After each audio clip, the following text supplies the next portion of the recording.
जय सदगुरु महाराज की जय। मंगलांबा श्रीमती को सुभद्रम सदगुरु महाराज की जय।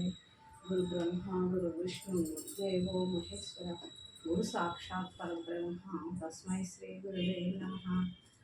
अखंड मंडलाकारं व्याप्तं येन चराचरं तत्पदं दर्शितं येन तस्मै श्री गुरुवे नमः।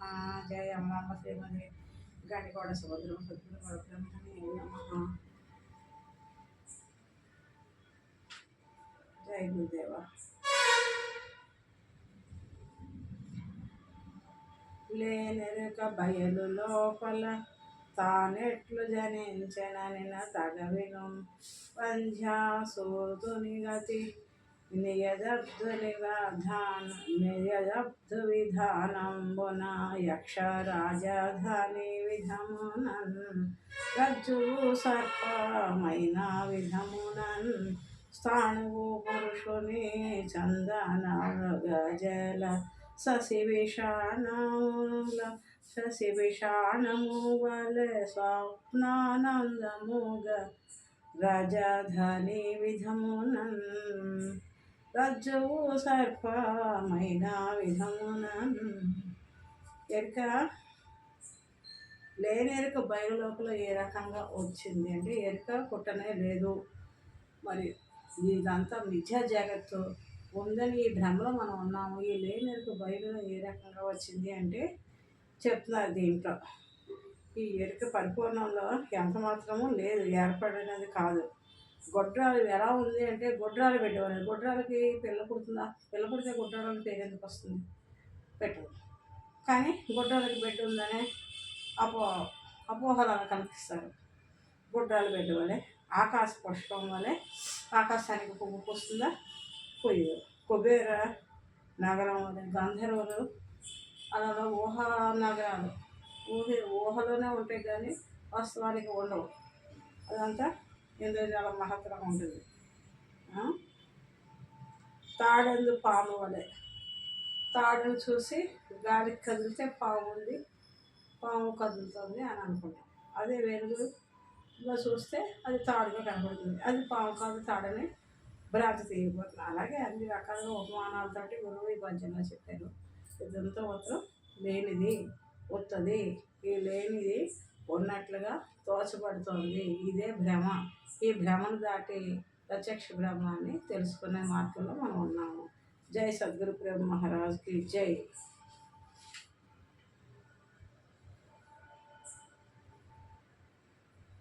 ఎరుకోద్ధో మెట్లన్న సరిడంబగలారికేళ సలిలము భంగిల్ ఎరికెట్లు బోవునన్న కరిమింగిన వెలగ పండు కరణిగానెరుగు తిరిగి రాని కరణింకోటెరుగు పరిపూర్ణమున్నదని ఎరుక దానెరిగితే ఎరుకే మృగ్గులు భస్మాసురుడు మగ్గిన నాటి కరణిగానెరుగు తిరిగి రాణి కరణింకోటెరుగు.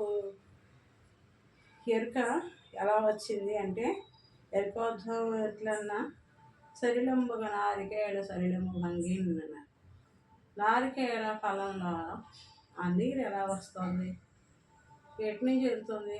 ఆకాశం అంతరిక్షం పైకి ఉంటుంది. నారికేళ వృక్షం పైన అక్కడ కాయలు కాస్తాయి. చిన్న చిన్న పుచ్చులు వచ్చి అవి పెద్దవై ఆ కొబ్బరి బొండలో నిండా నీళ్ళు ఉంటాయి. అలా గూడు ఉంటుంది దానికి ఆవరణ, ఎక్కడ బెచ్చం ఉండదు, దాని నిండా నీళ్ళు. అవి ఎలా వస్తున్నాయి? ఎత్తు కూడా అలాగే పుట్టింది. ఈ జనన మరణాలు లేని పరిపూర్ణ పరబ్రహ్మంలో ఏది పుట్టించని, ఏది వృద్ధి చేయని, ఏది నశింపు చేయనిది పరిపూర్ణం. అంతా నిండి ఉన్నది. దానిలో ఎరుక తనంతో తాను కొబ్బరికాయల నీళ్ళలో వచ్చాయో అలా వచ్చింది. ఇప్పుడు ఎట్లలో ఎరుకలా పోతుందంటే ఎలా వచ్చిందో అలాగే పోతుంది. పరిపూర్ణం ఉందని ఎరిగి ఈ అబద్ధం నిజాన్ని తెలుసుకుంటే అబద్ధం మాయమైపోతుంది కదా. అబద్ధం రుజువు అయిపోతుంది. అబద్ధం నిజం కాదు. నిజమేది నిజ దర్శనం పరిపూర్ణం ఉందని మనం ఎరిగితే ఈ ఎరుక అక్కడితోటి భస్మాసురుడు మార్గ విధంగా భస్మాసురుడు ఈశ్వరుడు యొక్క వరం తీసుకుంటాడు. చావలేని వరం కావాలి, నేను ఎవరు ఎవరు ఎత్తివే చేయి పెడితే వాళ్ళు భస్మం అయిపోవాలి, నాకు ఎదురు అనకూడదు అని వరం చేసి ఆ వరం తదాస్తు ఈశ్వరుడు ఇస్తాడు. కోరుకోరు భక్తులకి ఎలా ఉండాలి, ఈశ్వరుడు ఆ భక్తులు చేసే ఆ సేవలకి, ఆ కోరికలకి, ఆ ఆనంద స్థితి పారవస్యంలో ఆ అనుగ్రహాలు ఇస్తూ ఉంటాయి.